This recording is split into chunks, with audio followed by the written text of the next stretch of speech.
बिल्कुल, बिल्कुल सर। नमस्कार। पढ़ाई तो हर द्वार ऑनलाइन क्लासेस की कड़ी में आप सभी का स्वागत है।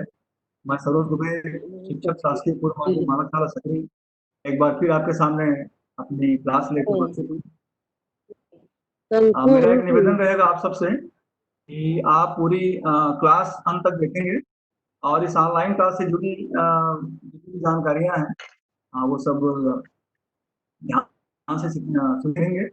और शिक्षकों से मेरा विशेष निवेदन है जो इस सेशन से जुड़ रहे हैं कि किसी भी तरह के सुझाव या सलाह मुझे मेरे पर्सनल मोबाइल नंबर पर देंगे। ये बहुमूल्य सुझाव के तैयार रहेगा। और चलिए आज की क्लास शुरू करते हैं।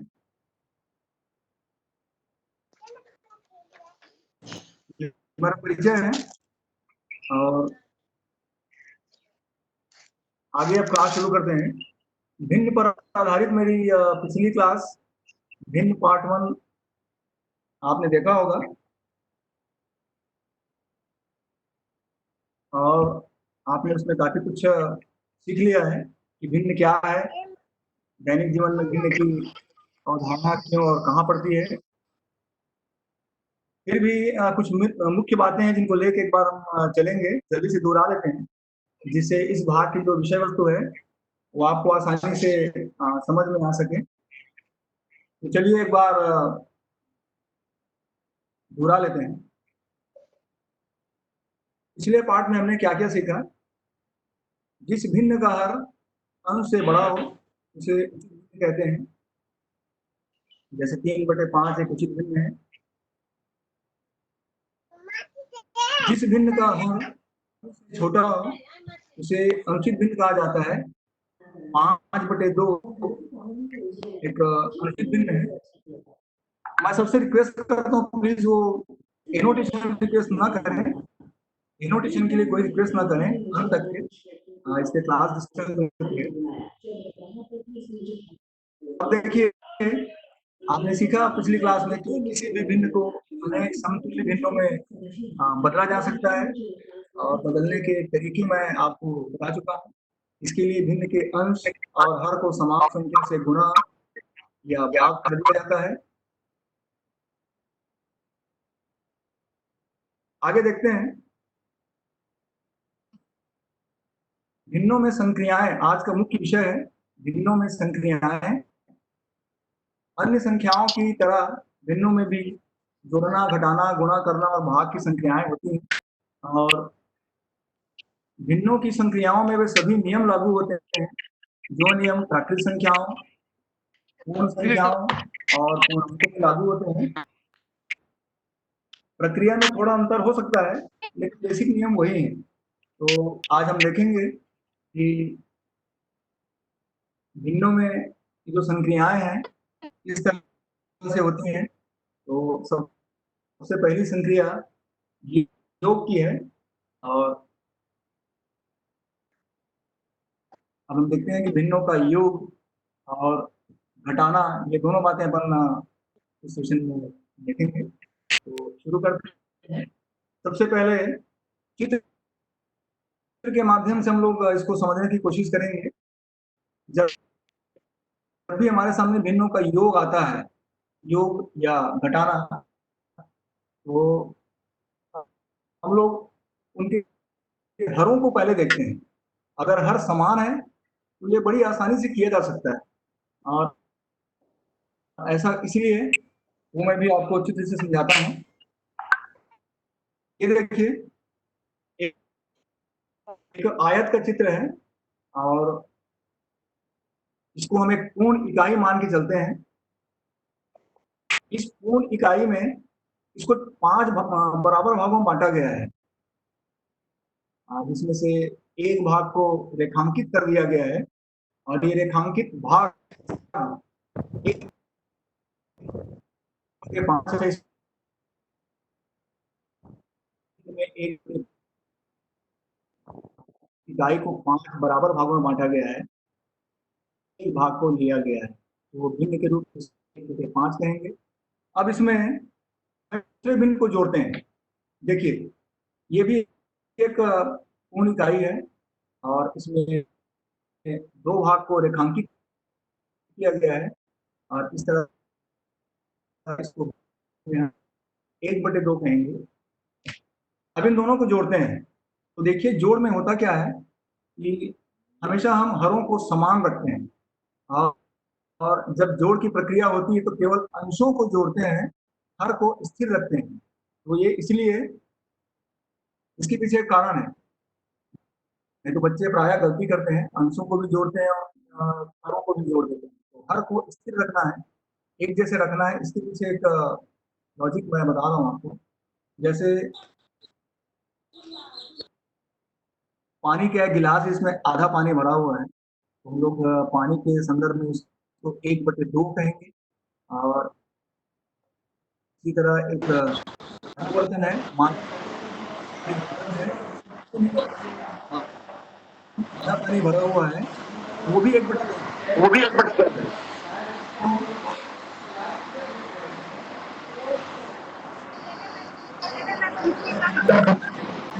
रखेंगे।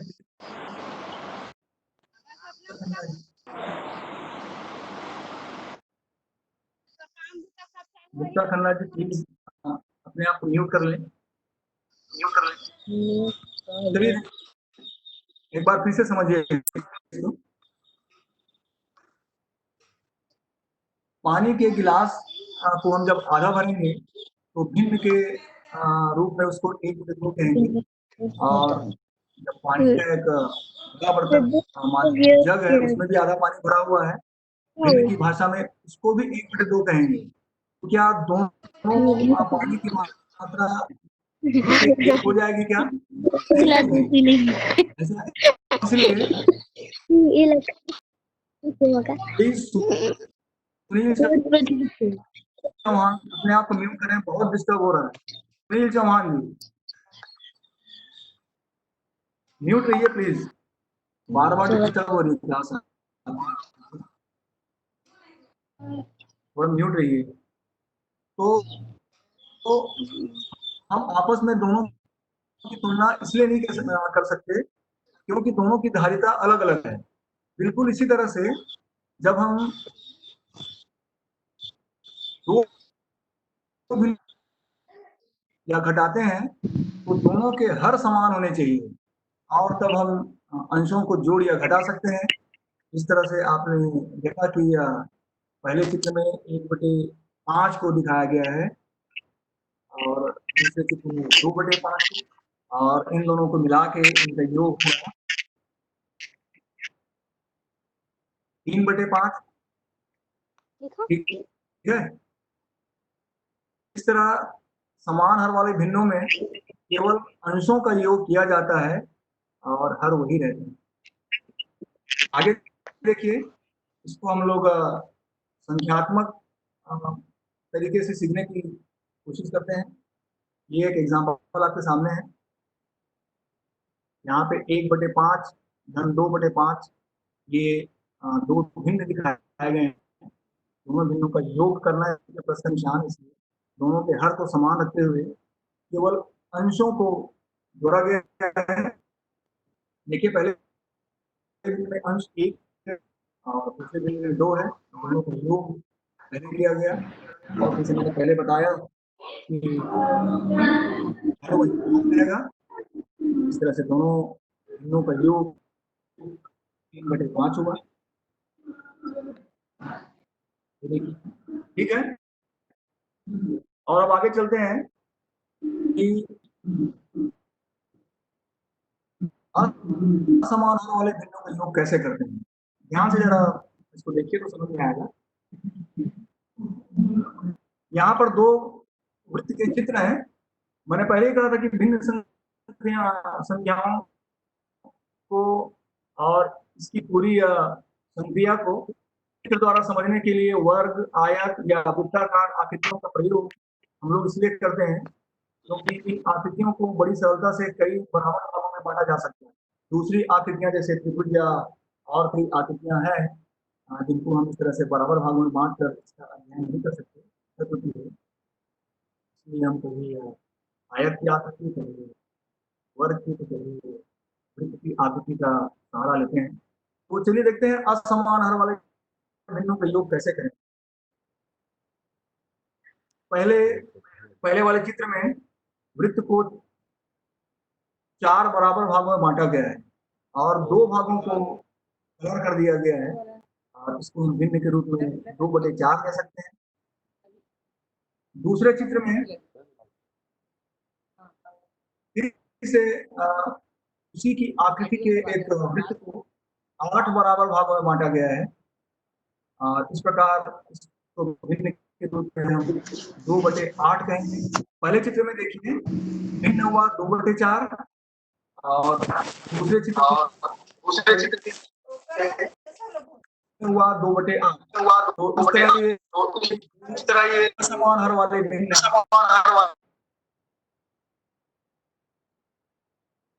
कुणाल साहू जी अपने आप को म्यूट रखें प्लीज। अब हम दोनों योग कैसे करते हैं? जैसे मैंने पहले कहा कि सबसे पहले हरों को समान करेंगे। हरों को समान करने के लिए अगली प्रक्रिया देखेंगे। अभी जो आप पहले चित्र में देख रहे हैं कि पहले चित्र को 4 बराबर भागों में बांट के 2 भागों को कलर किया गया है और अब देखिए उसी चित्र को अब देखिए आगे उसी चित्र को यानी इकाई को पूर्ण इकाई को अब हमने 8 बराबर भागों में बांट दिया है जैसा आपने पहले वाले चित्र में देखा। अब भिन्न के रूप में इसको 4/8 कहेंगे, ठीक है। और जो दूसरा चित्र है वो अभी भी 2/8 है तो दोनों के हर समान हो गए। ये 4/8 हो गया और दाहिनी ओर वाले चित्र में अगर हम भिन्न को पढ़ें तो 2/8 हो गया। इस तरह से दोनों का योग क्या हो जाएगा? अंशों का योग करेंगे और हर तो समान ही रहेंगे, वैसे ही रहेंगे। ये हो जाएगा 6/8। आपको ये चित्र में दिख रहा होगा स्पष्ट तौर पे। तो इस तरह से असमान हर वाले भिन्नों का योग करते हैं। आगे देखिए संख्यात्मक हल इसका देखते हैं। यहाँ पर 2 असमान हर वाले भिन्नों को दिखाया गया है, दोनों को योग करना है। पहला भिन्न है 2/3 और दूसरा 3/4, दोनों का योग करना है। तो इसके लिए सबसे पहले हम हरों को समान करते हैं। हरों को समान करने का एक तरीका है कि लघुत्तम समापवर्ती ज्ञात करना। यहाँ पर हम 3 और 4 हरों का एलसीएम ज्ञात करते हैं और ये तो सबको पता होगा कि एलसीएम कैसे ज्ञात करते हैं। तो चलिए मैं बताता हूँ। 3 के कुछ गुणज लेते हैं, जैसे 3, 6, 9, 12 और आगे भी जाते हैं। ऐसा हम प्राय क्लास में कहते हैं कि 3 के पहाड़े में जितनी भी संख्याएं आएंगी वो सभी 3 के गुणज होते हैं। हालांकि किसी को भी ये बोलने में बच्चों को दिक्कत होती है। एक बार ऐसा मेरे साथ हुआ भी है कि किसी ने कहा कि 24, किसी बच्चे ने पूछा कि 24 तो 3 का गुणज नहीं है, तो क्यों ऐसा ऐसा क्यों क्यों नहीं है? कि 24 तो 3 के पहाड़े में नहीं आता, केवल मतलब वो 2 के संदर्भ में बोल रहा था कि 2 का गुणज 24 नहीं है, वो इसलिए क्योंकि 2 के पहाड़े में 24 नहीं आता, क्योंकि हमारे इधर 20 तक के ही 2 दहाम 20 तक के इसको पढ़ाया जाता है। बाद में बताया गया कि पहाड़े जो है अनंत होते हैं, उनके गुणज भी अनंत होते हैं। उनको सुविधा के लिए केवल 10 या 12 तक के 20 और 2 12 में 24 तक के ही उनको पढ़ाते हैं, तो ये उनको बताना पड़ता है। यहाँ पे देखिए 3 के गुणज 3, 6, 9, 12 और आगे भी हो सकते हैं। इसी तरह 4 के गुणज निकाल लेंगे, 4, 8, 12 और 16। और यहाँ पे जो सबसे छोटा उभयनिष्ठ गुणज है ये दोनों में 12 है, दोनों को ले लेंगे, यही हमारा हर हो जाएगा। इसमें देखिए आप क्या करेंगे, पहली संख्या के अंश और हर दोनों में ये 4 का गुणा किया गया है। 4 का इसलिए क्योंकि पहले भिन्न में जो हर है 3, उससे 12 को भाग दिया गया तो 4 आया। अब इस 4 का गुणा पहले भिन्न के अंश और हर दोनों में अलग-अलग किया गया। इसी तरह यही प्रक्रिया 3/4 के लिए अपनाई गई। सबसे पहले 3/4 का जो हर है उसमें 12 को भाग किया गया तो 3 आया और इस 3 का गुणा दूसरे भिन्न के अंश और हर यानी 3 और 4 में किया गया तो ये संख्या आई 8/12 और 9/12। ये जो 8/12 है वो 2/3 का ही समतुल्य भिन्न है और 9/12 3/4 का ही समतुल्य भिन्न है।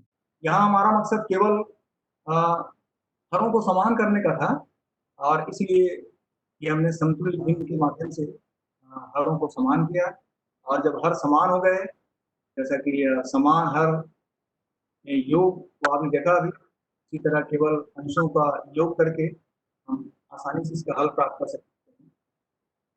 ये देखिए 8 और 9 को अंशों को दोनों भिन्नों के अंशों को जोड़ दिया गया है और ये 17/12 योग प्राप्त हो गया।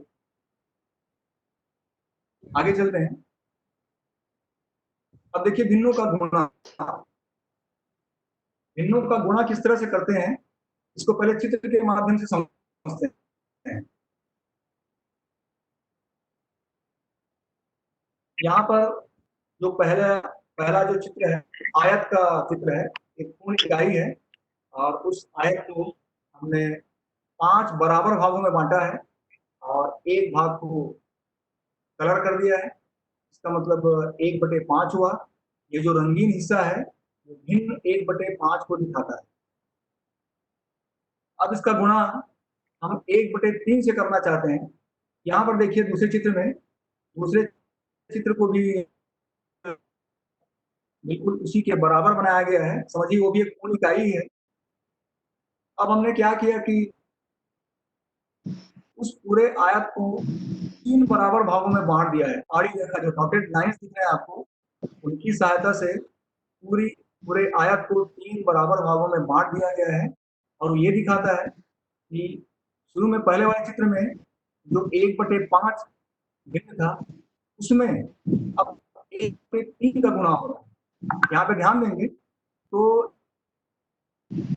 यहाँ पर 1/5 का 1/3, यहाँ पे का मतलब गुणा होता है 1/5 का 1/3 मतलब 1/5 गुणा 1/3। और ये जो ऑरेंज ब्राउन कलर का जो दिख रहा है पार्ट आपको दिख रहा होगा दूसरे चित्र में, वो 1/5 का 1/3 है मतलब 1/3 है। लेकिन तीसरे चित्र में ध्यान देंगे आप, वो पूरी इकाई के लिए 1/15 भाग है। ठीक है, पूरी इकाई के लिए उसका भिन्न में मान होगा 1/15। तो के माध्यम से चित्रात्मक निरूपण से हम इसको इस तरह से समझ सकते हैं। आगे देखिए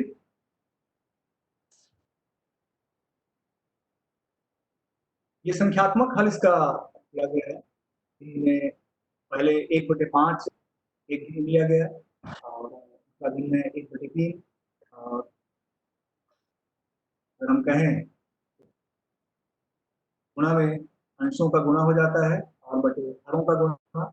इस तरह अंश 1 और 1 दोनों का गुणा करके 1 हो गया और नीचे हरों का गुणा किया गया है 5 × 3। इस तरह से इस भिन्न का हल 1/15 हुआ। और अब देखते हैं भिन्नों का भाग। इसको जरा समझिए। मैं इसको एक पूर्णांक का उदाहरण लेकर समझाता हूं। पहले 6 में 2 का भाग कैसे करेंगे। यहाँ पर 6 वस्तुएं हैं या 6 गोले हैं, इसमें हमको 2 का भाग करना है। तो क्या करेंगे, 6 में 2 का भाग का मतलब है 6 के समूह को 2-2 के समूह में बांटना। तो ऐसे कितने समूह बनेंगे, 6 में 2-2 के कितने समूह बनेंगे, ये देखिए 3 हाँ जी ठीक है, 6 में 2-2 के 3 समूह बनेंगे और इसलिए 6/2 का मतलब 3 होता है और इसका आंसर 3 होगा। एक लगता है कि पहली बार में समझ में आ गया आपको। एक और एग्जांपल लेते हैं। देखिए यहाँ पर 3 में 1/2 का भाग किया गया है। 3 में 1/2 का भाग किया गया है। 3 एक पूर्णांक है और 1/2 भिन्न है। तो थोड़ा समझिए इसको। ये 3 वस्तुएं हैं। 3 वस्तुओं को 3 इकाइयों को गोले के रूप में ले लिया गया है। उसके बाद आप नीचे देख रहे हैं उसमें आधे का भाग करना है। तो हम उसको ऐसे समझ सकते हैं कि 3 में 3 गोले में 1/2 जो टुकड़े हैं उसके कितने भाग कितना 1/2 का हिस्सा शामिल होगा। इस 3 में आधे आधे कितने टुकड़े शामिल हो सकते हैं। जाहिर है 6 टुकड़े होंगे। हर एक गोले के 2 टुकड़े, हर एक वृत्त के 2 टुकड़े। इस तरह से 3 भागित 1/2 इसका उत्तर होगा। प्लस चिन्ह में देख पा रहे हैं 6। आगे देखिए इस उदाहरण में आपको भिन्न में भिन्न का भाग ये स्पष्ट तौर पर दिखाया गया है। इसके लिए हमको ये ध्यान से समझना होगा। दो वृत्ताकार चित्र बनाया गया यहाँ पे। पहले वृत्त में पहले इकाई में इकाई को 2 बराबर भागों में बांट दिया गया है। और जो रंगीन ब्राउन हिस्सा है उसको हम भिन्न की भाषा में 1/2 कहेंगे। इसी तरह से उसी पूर्ण इकाई को फिर से 4 बराबर हिस्सों में बांटा गया और उसमें से एक जो ग्रीन हिस्सा है और एक ब्राउन हिस्सा है दोनों 1/4 को शो करते हैं। दोनों अलग अलग 1/4 को दिखाते हैं। तो अब तो ये देखना है कि इस आधे में 1/4 के कितने टुकड़े शामिल होंगे। आने वाले वृत्त में 1/2 जो हिस्सा दिखाया गया है आधा जिसको कहेंगे उस आधे में 1/4 के कितने हिस्से मतलब कितने 1/4 के टुकड़े उसमें शामिल होंगे। तो इसका उत्तर होगा 2। आपको दिख रहा होगा एक हरा हिस्सा और एक भूरा हिस्सा। ये दोनों 1/4 के 2 हिस्से हो गए और इस तरह ये 1/2 में शामिल है। अब आपको समझ में आ गया होगा। तो चलिए आप देखेंगे संख्यात्मक हल किस तरीके से किया जाता है। 18 ये देखिए सदानंद साहू जी प्लीज शांत रहेंगे, म्यूट रहेंगे। आपकी काफी आवाज आ रही है। आप म्यूट रहें प्लीज।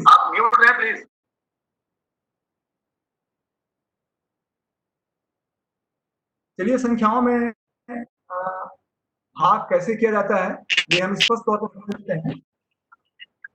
1/2 भागित 18/20। 1/2 का 18/20 भाग किया गया है। तो इसमें होता क्या जैसे भी आपने चित्र के माध्यम से समझे कि बाद वाले भिन्न संख्या को घट दिया जाता है। जैसे 18/20 को 20/18 कर दिया गया। ये क्यों किया गया इसके पहले आपने चित्र के माध्यम से पढ़ा है। अब एक बार फिर से बाद में जो भिन्न संख्या है 18/20 उसका जो रेसिप्रोकल है उसका जो उल्टा है उसका गुणा किया गया है 1/2 से। और यहाँ आप आगे देख पा रहे हैं 20/18 गुणा 1/2। ये 1/2 को बाद में लिखा गया है, 20/18 को पहले लिखा गया है। ऐसा जनरली होता नहीं है।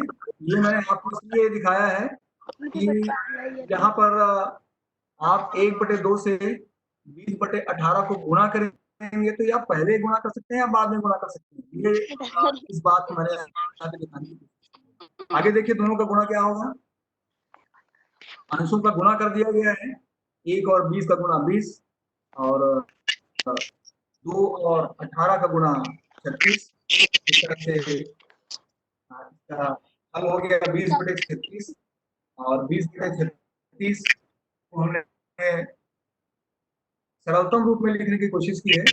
प्राय एक परंपरा रही है, वैसे आपका सवाल अभी भी नहीं है, लेकिन ये परंपरा रही है कि हम किसी भिन्न संख्या को उसके सरलतम रूप में लिखते हैं और सरलतम रूप में उसका एक तरीका है, वो भी आप समझ लीजिए कि अंश और हर दोनों का हम महत्तम समापन तक निकाल लेते हैं और जो अंक आता है उससे दोनों को अलग अलग भाग दे देते हैं और इस तरह से जो भिन्न संख्या है वो सरलतम रूप में अपने सरलतम रूप में वो फिर आ जाता है। मेरे ख्याल से आपने करके ये भिन्नों को जोड़ना, घटाना, गुणा करना और भाग करना सीख लिया होगा। आगे देखिए, इस सेशन में इस सेक्शन में मैंने टीएलएम द्वारा भिन्नों की संक्रियाओं का प्रदर्शन आपको दिखाना चाह रहा था। देखिए, एनोटेशन रिक्वेस्ट मत कीजिए प्लीज। टीएलएम के माध्यम से हम भिन्नों की संक्रियाओं को कैसे प्रदर्शित कर सकते हैं, ये जरा ध्यान से देखिए।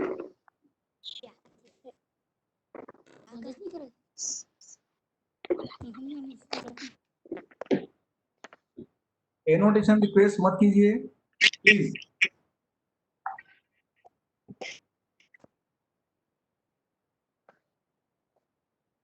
हाँ, तो इसके लिए क्या करेंगे, पहले इसका उद्देश्य समझ लीजिए। भिन्नों का जोड़ना, घटाना और गुणा करना, भाग करना भी हम इस तरीके से दिखा सकते हैं और इसके लिए बहुत ही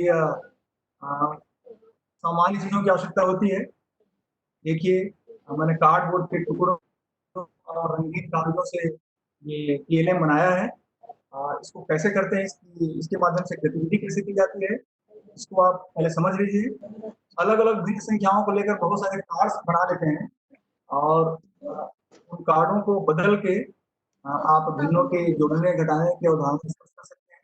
इसके द्वारा गुणा करना और भाग करने की क्रिया को भी आप दिखा सकते हैं।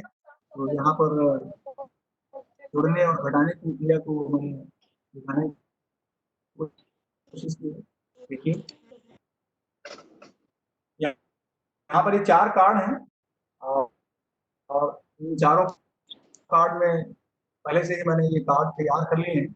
पहले कार्ड को देखिए, नीचे देखेंगे राइट साइड नीचे पहले कार्ड आपको मैंने 4 टुकड़ों में 4 बराबर हिस्सों में बांटा है, एक भाग को अलग किया है और वो हिंदी की भाषा में कहें तो 1/4 है। और उसके बाद दूसरे कार्ड में 2/4 को मैंने दिखाया है और बीच में प्लस का निशान है, सभी देख रहे होंगे। दोनों का योग मैंने किया है, ये योग 3/4 आपको स्पष्ट दिखाई पड़ रहा होगा कि बहुत ही आसान टीएलएम है। और ऐसे बहुत सारे कार्ड की सहायता से आप ये जोड़ना, घटाना, गुणा करना, भाग करना, ये भिन्न की सारी संख्याओं को आप आसानी से बच्चों तक पहुँचा सकते हैं और उनसे गतिविधि भी करा सकते हैं। चाक बोर्ड मेथड और उसमें फ़र्क आपको स्पष्ट नज़र आ रहा होगा। बच्चे इसमें सीधे-सीधे गतिविधि करते हैं, एन्जॉय करते हैं और उनको मज़ा आता है और सीखते भी हैं। तो टीएलएम का प्रयोग करने का यही एक फ़ायदा होता है। और अब आगे देखिए, हमारे विजेता सेक्शंस में मैं आपको कुछ बच्चों के फ़ोटोज़ दिखाना चाहता हूँ। ये मेरा आज का जो लेसन है वो तो खत्म हो गया है और आपके जो डाउट्स हैं वो बाद में आपको आखिरी के 10 मिनट में आप पेन और पेपर में नोट कर लीजिए। उस समय आपके डाउट्स आपको क्लियर कर दिए जाएँगे।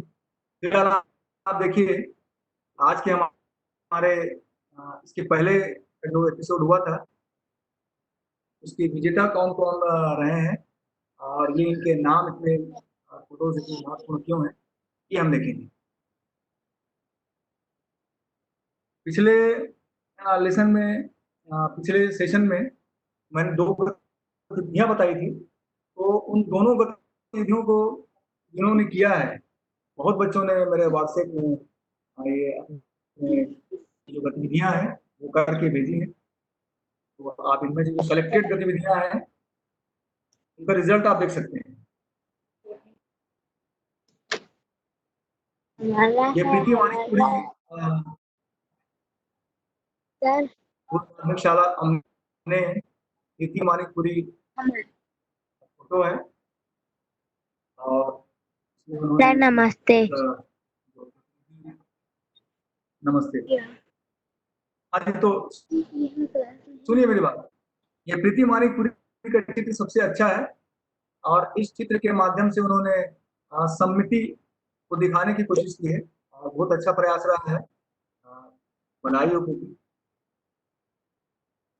अगला चित्र शिवम कुमार के द्वारा तैयार किया गया है। जैसे मैंने बताया था, ये धागे की सहायता से एक सममित आकृति बनाने की बड़ी अच्छी कोशिश हुई है। आप चित्र में देख सकते हैं और इस चित्र को चुना गया है जो गवर्नमेंट बॉयज सेकेंडरी स्कूल मेरा स्कूल है, मेरा स्कूल का बनाया हुआ है।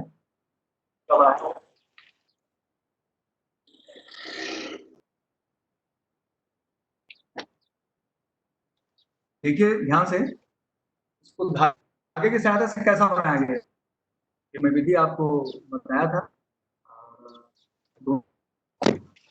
दोनों बच्चों को आगे देखिए। मत लगा खुद। अब मैं जो जो बच्चों के फोटो आपको बताना चाहता हूँ, वो हमारे मेहमान हैं और मैं मेहमान इसलिए कह रहा हूँ क्योंकि वो दूर बस्तर से हमारे इस कार्यक्रम में जुड़ते हैं और मेरी हर क्लास में ये तीनों बच्चे उपस्थित रहते हैं और एक्टिवली पार्टिसिपेट करते हैं, प्रश्नों के जवाब देते हैं, बढ़ चढ़ कर हिस्सा लेते हैं और इसलिए मैं हमारे विजेता सेक्शन में इन तीनों बच्चों के फोटो दिखा रहा हूँ। ये देखिए रेशमा पांडे हैं, तितिर गांव स्कूल से हैं, बस्तर जिले से। अगली फोटो आप देखेंगे,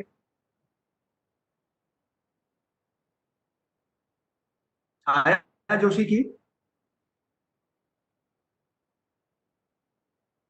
ये भी हाँ सर। गवर्नमेंट स्कूल तितिर गांव से हैं, जिला बस्तर से।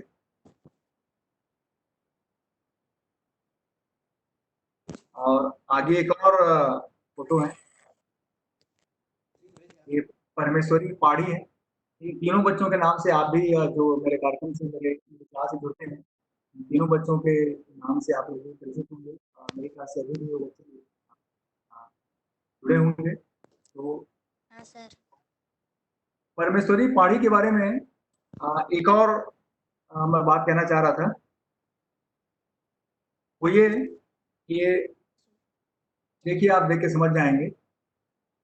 ये बाल वैज्ञानिक हैं और इनका जो मॉडल है अभी इसी साल इंस्पायर अवार्ड के लिए डिस्ट्रिक्ट लेवल के लिए स्टेट लेवल के लिए सेलेक्ट हुआ था। तो और इन्होंने एक मॉडल बनाया था। मैं एक पेपर की कटिंग जल्दी से पढ़ के सुना देता हूँ। भारत सरकार के विज्ञान व प्रौद्योगिकी विभाग के तत्वावधान में राज्य स्तरीय इंस्पायर अवार्ड प्रदर्शनी में टिकिर गांव की छात्रा परमेश्वरी पाढ़ी के मॉडल का चयन राष्ट्रीय स्तर पर हुआ है और राज्य स्तरीय अवार्ड प्रदर्शनी बिलासपुर में हुआ था। यहाँ 28 मॉडल में से परमेश्वरी का मॉडल चयनित हुआ है।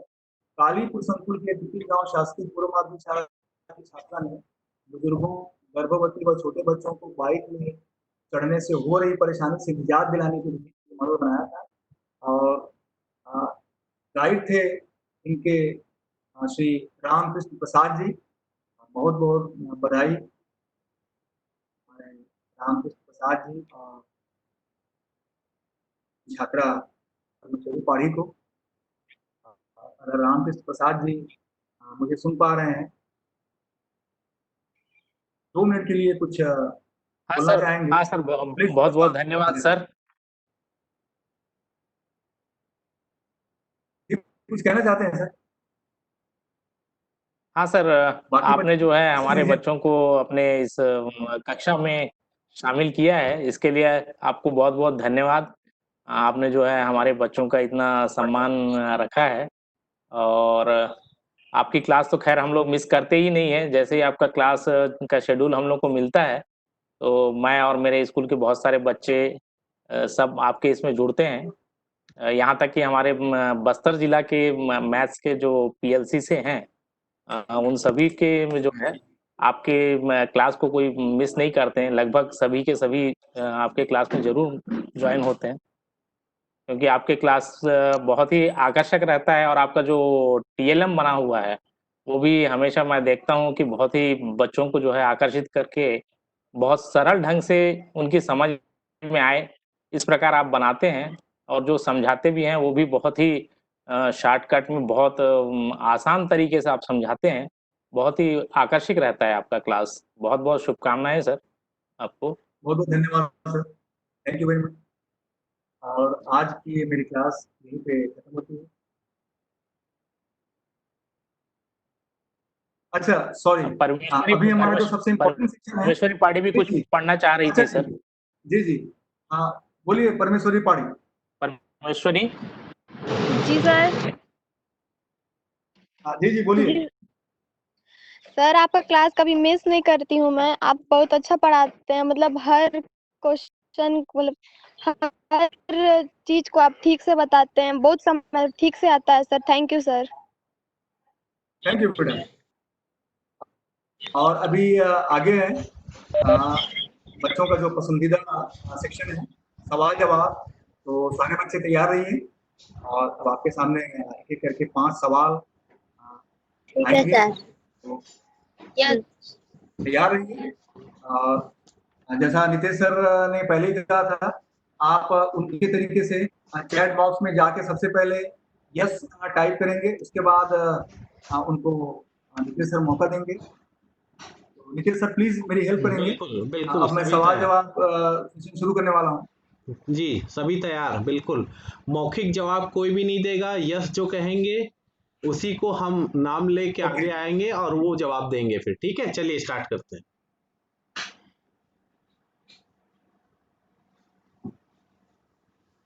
ओके, ये मेरा पहला सवाल है।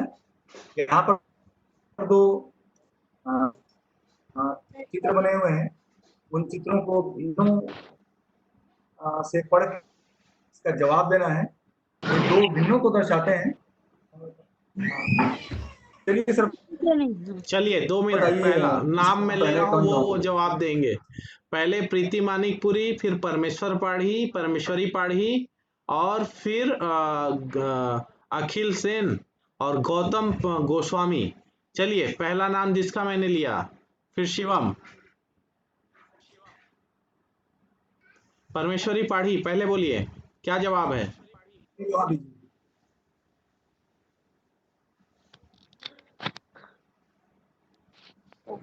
3/5।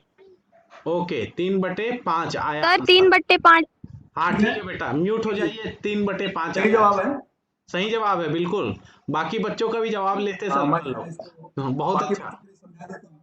जी जी, अगला प्रश्न 3/5। अच्छा जी, जी, अगला प्रश्न। अभी जितने लोग जवाब देंगे सबका जवाब लेने के बाद सही और गलत हम बताएंगे अंत में। सर आपको बताएंगे कि सही किसका किसका हो रहा है। ओके, चलिए आगे बढ़ते हैं। रुकिए, अभी यस ठीक है। कहना बंद करिए। दूसरा स्टार्ट। सवाल। दूसरा सवाल।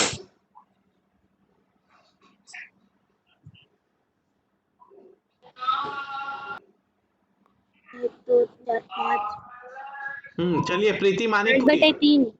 3/5। ओके, किसने कहा? किसने कहा? प्रीति मानिकपुरी, आपको बात करनी है, जल्दी बोलिए। 3/6 प्रीति बोलिए। दे दो। चलिए 3/3। 3/2। हेलो। हाँ 3/2। 2 मिनट शिवम रुकिएगा, एक एक करके सबको बोल रहे हैं हम जवाब देने के लिए, बारी ठीक बारी है? से हाँ ठीक है। चलिए दूसरा अखिल सेन 3/2। बोलिए। अखिल सेन बोलिए अगला प्रश्न, अगला जवाब अखिल सेन का। सर देखिएगा, सूर्य सरुद्र सर। 3/? जी मदद ओके है ओके। दूसरा सवाल आया, तीसरा परमेश्वरी सर पाठी। 1/2। 1/2। चलिए अगला शिवम। 3/6। शिवम शिवम बोलिए। 3/6। 3/6। ओके। 3/6। रोशनी अगला बोलिए, रोशनी। रोशनी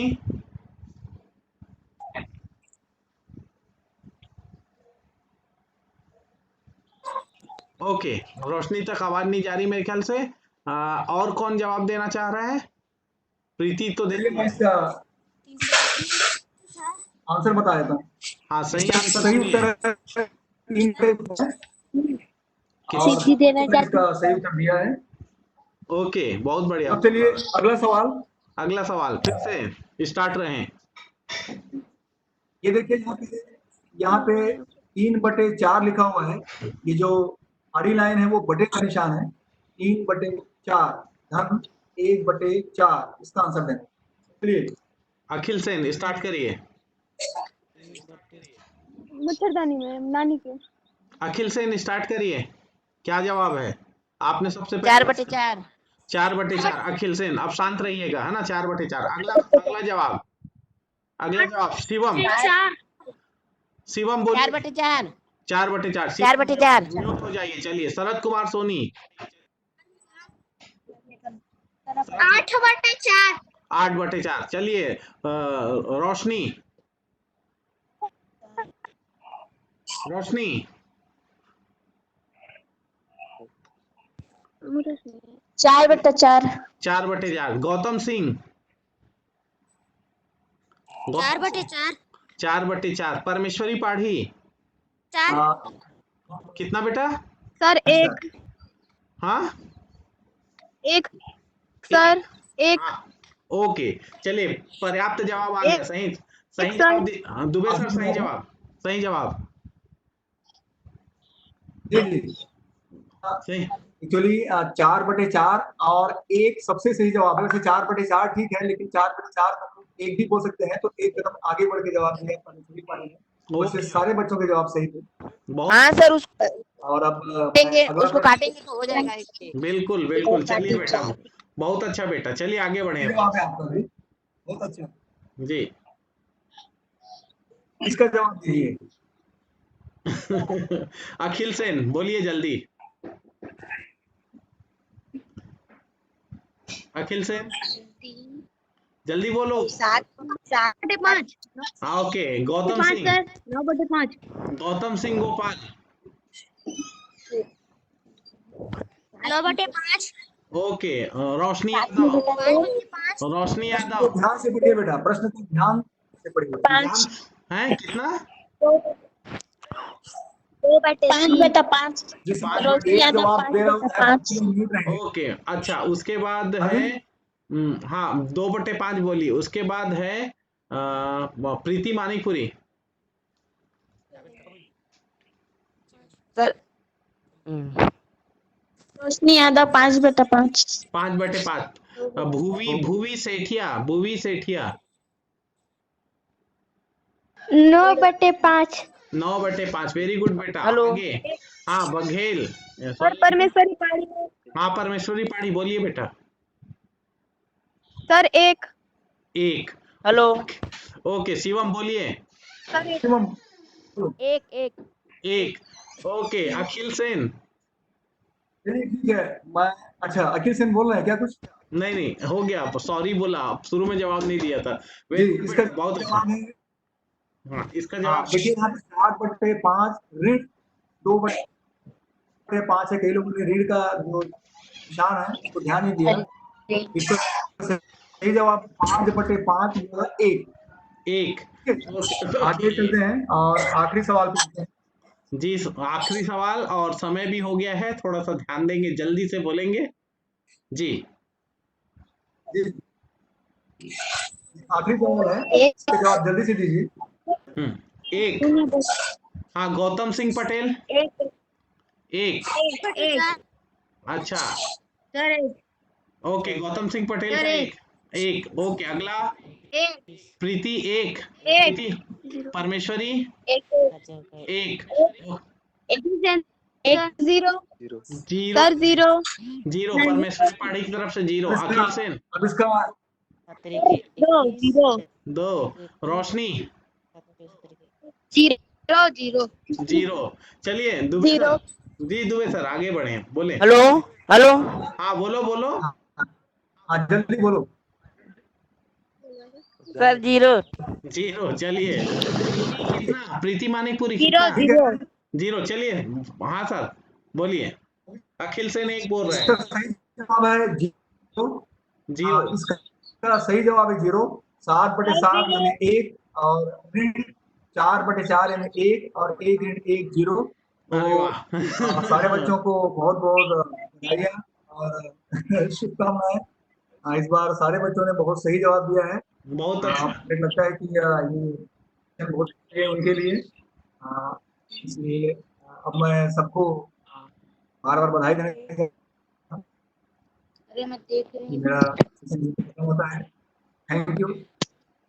आगे चलिए नीतीश सर, थैंक यू। जी, और बहुत शानदार क्लास सर, 103 पार्टिसिपेंट के साथ, और कंटिन्यूअस जो बने रहे 99 98, बाकी फ्लक्चुएट करते रहे, कोई वो नेटवर्क का इसमें मामला रहता है। तो बहुत बधाई, जीआर के प्रसाद सर को बहुत बधाई, सरोज दुबे सर को विशेष तौर पे धन्यवाद, और जितने भी हमारे सक्रिय बच्चे जो जुड़े हैं साथियों, उनका बहुत बहुत धन्यवाद बच्चों, बहुत अच्छे तरीके से। और इस बार के संडे का जो क्विज होगा वो सरोज दुबे सर की तरफ से होने वाला है। तो खतरनाक क्विज की उम्मीद रखिए इस बार, क्योंकि इस बार ना कहेंगे तो आप पीछे रहेंगे। और अभी जो आगामी ये जो आफ्टर सेशन क्विज होता है, तो यदि आप माइनस मार्किंग वाला भी क्विज हम सजेस्ट करेंगे इस बार दुबे सर को। तो देखते हैं। बहुत बढ़िया, बहुत धन्यवाद। समय हो रहा है, आप सभी को बहुत धन्यवाद। जय हिंद। ये आपको भी नोट बहुत कर बहुत लीजिएगा, धन्यवाद सर। बिल्कुल नंबर नोट कर लीजिएगा बच्चों, और इसमें अपना फोटो और नाम जरूर भेजिएगा जिन्होंने आज जल्दी नंबर जवाब दिए हैं। बिल्कुल, और जीआर के प्रसाद सर से भी बात कर लीजिएगा। बहुत धन्यवाद जी। नहीं